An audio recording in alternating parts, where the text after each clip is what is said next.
This is MIG 200. It's our star product. It's from Mars series. First, it can automatically save 9 group of parameter. Secondly, it can weld both gas and gasless welding.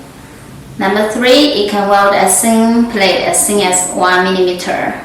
Let's take a look at the front panel. Here we can choose the function, MMA, lift TIG, and MIG. Here we can choose 2T, 4T, spot welding, and we can use synergic function. So with synergic function, you only need to choose the size of the wire and type of base metal, adjust welding current. The welding voltage will match automatically. So here we have 3 longs to adjust the welding voltage, welding current, and inductance. Let's take a look at wire feeder. So here is 5 kilo wire spool and with a 2-wheel wire feeder. This design is very compact.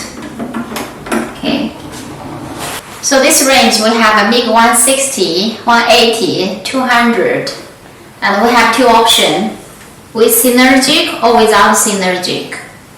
So I hope my introduction is clear for you. If you have any question, please contact us. Thank you.